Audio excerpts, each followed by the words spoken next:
ഏറ്റുമാനൂർ സ്വദേശിനി ജൈനമ്മ കൊലക്കേസിൽ പ്രതി സെബാസ്റ്റ്യനുമായി ഇന്ന് നിർണായക തെളിവെടുപ്പ്. സെബാസ്റ്റ്യന്റെ ചേർത്തല പള്ളിപ്പുറത്തെ വീട്ടിൽ ഉടൻ എത്തിക്കും.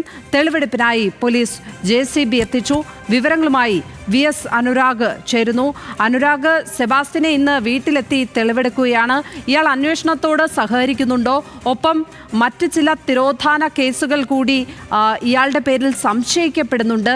അതിലൊക്കെ എന്തെങ്കിലും തരം മൊഴിയോ തെളിവുകളോ അന്വേഷണ സംഘത്തിന് കിട്ടിയിട്ടുണ്ടോ? ലക്ഷ്മി, അല്പസമയത്തിനകം ഞാനിപ്പോൾ ഉള്ള പള്ളിപ്പുറത്തെ സെബാസ്റ്റ്യന്റെ വീട്ടിൽ സെബാസ്റ്റ്യനെ എത്തിക്കും. കോട്ടയത്ത് നിന്നുള്ള ക്രൈംബ്രാഞ്ച് സംഘമാണ് സെബാസ്റ്റ്യനെ ഇവിടെ എത്തിച്ച് തെളിവെടുപ്പ് നടത്തുക. കഴിഞ്ഞ ദിവസമൊക്കെ നമ്മൾ സെബാസ്റ്റ്യനെ എത്തിച്ച് മാത്രം തെളിവ് ശേഖരിക്കുമെന്നാണ് കരുതിയതെങ്കിൽ സമഗ്രമായ തെളിവെടുപ്പും പരിശോധനയിലേക്കും കടക്കാനാണ് പോലീസ് തീരുമാനിച്ചിരിക്കുന്നത്.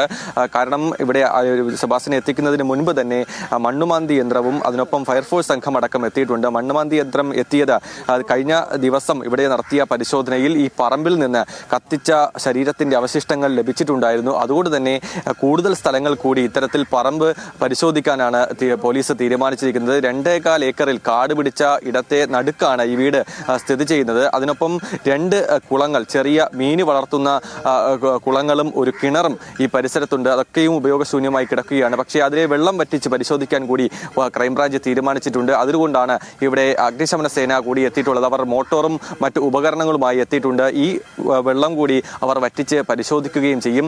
സെബാസ്റ്റ്യനെ എത്തിച്ച് സെബാസ്റ്റ്യൻ എവിടെയൊക്കെയാണോ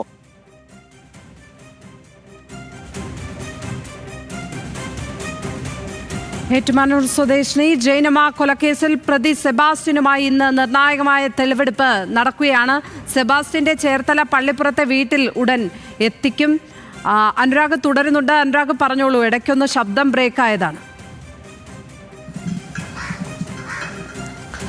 ലക്ഷ്മി, വീട് സംബന്ധിച്ച് ദുരൂഹത ഉയരുന്നുണ്ട്. കാരണം നേരത്തെ നടത്തിയ പരിശോധനയിൽ വീടിനകത്ത് നിന്ന് രക്തക്കറ കണ്ടെത്തിയിട്ടുണ്ടായിരുന്നു. അതിനൊപ്പം വീടിനകത്ത് പുതിയതായി ഗ്രാനൈറ്റ് പാകിയ ഇടം കൂടിയുണ്ട്.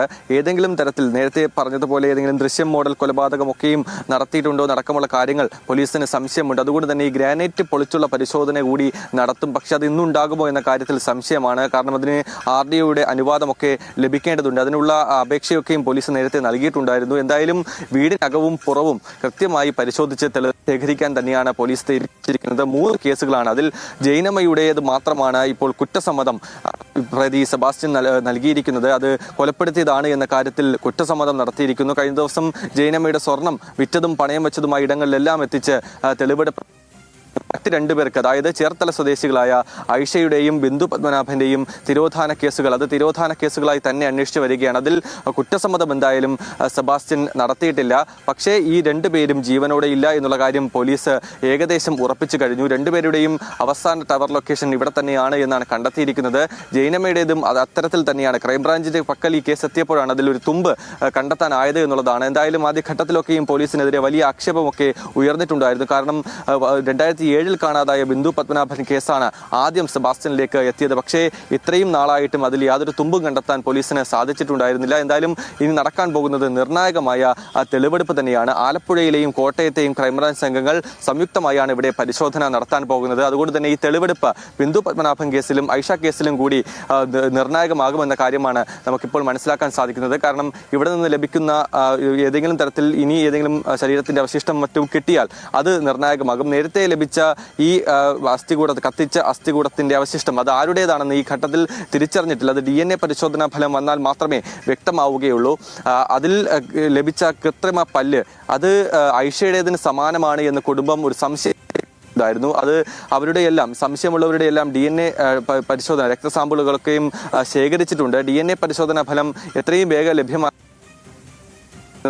ജൈനമ്മ വധക്കേസിലാണ് സെബാസ്റ്റ്യനെ ആ വീട്ടിലെത്തിച്ച് നിർണായകമായ തെളിവെടുപ്പ് നടക്കുന്നത്. അത് ഐഷ കേസിലും ബിന്ദു കേസിലും കൂടി ഇവരുടെ 2 പേരുടെയും കേസ് തിരോധാന കേസുകളാണ്. അവയിൽ കൂടി നിർണായകമാകുമോ എന്നുള്ളതാണ് അറിയേണ്ടത്. സെബാസ്റ്റ്യനെ നിശ്ചയമായും സംശയിക്കുന്നുണ്ട് ഇക്കാര്യത്തിൽ. പക്ഷേ ഈ വിഷയത്തിലൊന്നും തന്നെ അയാളുടെ മൊഴിയെടുക്കുവാൻ പോലീസിന് കഴിഞ്ഞിട്ടില്ല എന്നാണ് അറിയുന്നത്.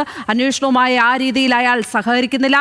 സെബാസ്റ്റ്യൻ എന്ന് പറയുന്ന ആൾ ഒരു സീരിയൽ കില്ലറാണോ എന്ന സംശയമാണ് ഏതായാലും കേരളീയ പൊതുസമൂഹത്തിന് മുന്നിലുള്ള വാർത്തകൾ വച്ച് ഇപ്പോൾ സംശയിക്കുന്നത്. അതിലാണ് ഇന്ന് നടക്കുന്ന തെളിവെടുപ്പ് വളരെ വളരെ നിർണായകമാകുന്നത്. വി എസ് അനുരാഗാണ് വിവരങ്ങളുമായി ചേർന്നത് അവിടെ നിന്നും.